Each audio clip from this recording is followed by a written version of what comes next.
Do not be afraid of those who kill the body, but cannot kill the soul.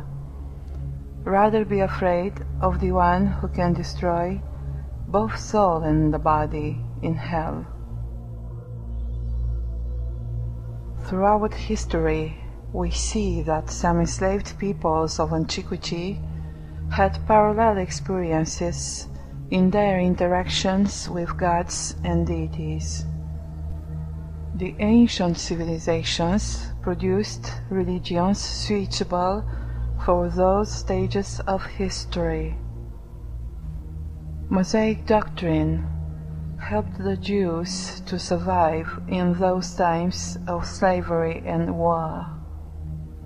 The Jewish people, once divided by their belief in several gods, regained unity under the faith of one single God, a concept which Moses spoke for and imposed. The God which Moses advocated is an intolerant character, a God of terror and atrocities, a partaker of wars and crimes. There is no God besides me. When I sharpen my flashing sword, and my hand grasps it in judgment, I will take vengeance on my adversaries and repay those who hate me. I will make my arrows drunk with blood, while my sword devours flesh, the blood of the slain and the captives, the heads of the enemy leaders. He gives sermons and takes vows to a chosen people, to whom he promises the reign of the entire earth. Ask of me, and I will make the nations your inheritance, the ends of the earth your possession. This religion was imposed by Moses through violence and genocide. Then he said to them, "This is what the Lord, the God of Israel, says. Each man strap a sword to his side. Go back and forth through the camp, from one end to the other, each killing his brother and friend and neighbor." The Levites did as Moses commanded, and that day about 3,000 of the people died. Later on, Jesus exposed this concept of God as being evil. You belong to your father, the devil, and you want to carry out your father's desire. He was a murderer from the very beginning, not holding to the truth, for there is no truth in him. When he lies, he speaks his native language, for he is a liar and the father of lies. Jesus' supreme wish was to change this God of terror into a God of love, and for this he had to pay with his life. The God worshipped by Christians and Muslims is inherited from the Old Testament. Essentially, he is the same God invoked by Moses. All those who worship him will become intolerant and vengeful, hoping for the divine justice promised to them at the Last Judgment. A few centuries ago, the Catholic Church took it upon itself in a police-like manner to discipline society through terror and constraint.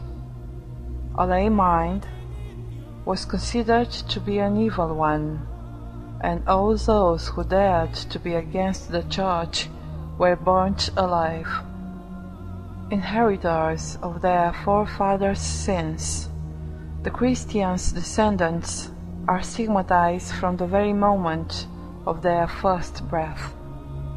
According to their belief, only baptism can save them from this perpetual sin. During the entirety of their life, Christians are inoculated with the belief of self-blame, frightened by myths about the wrath of God, punishment and revenge. The hidden purpose in all of this? To shape the character of the future slaves, a clear instance of the end that justifies the means. Any faith in a God arisen in terror creates the spiritually enslaved man. The monks, secluded in monasteries, wander into a hallucinating spiritual labyrinth, living into the Eden of these communitarian asylums. The happiness of the slave, freed from the concern for the world, is to beg, to praise and cherish the mercy and benevolence of his master. He becomes incapable of enduring evolution and battle for life. He cannot fraternize with the environment. He wanders, lost in a hostile world, randomly governed by a despotic God.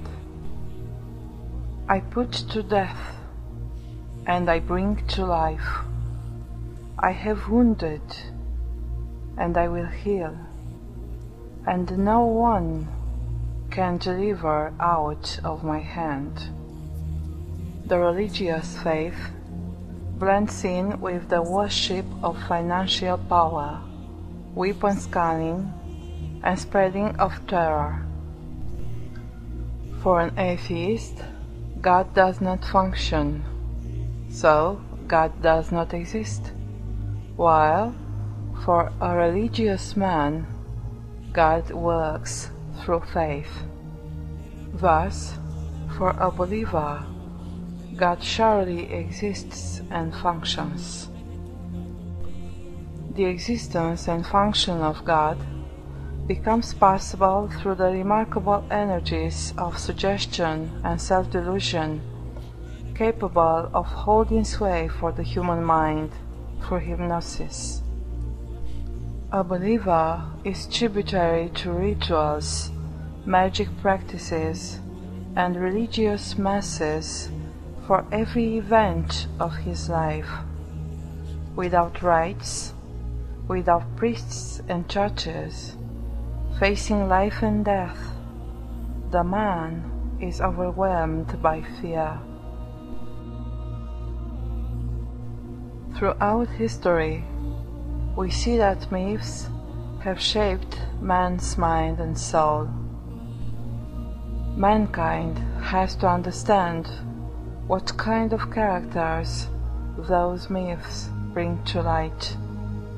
Nothing more than replicas of those gods who anathematize, threaten, judge, and punish.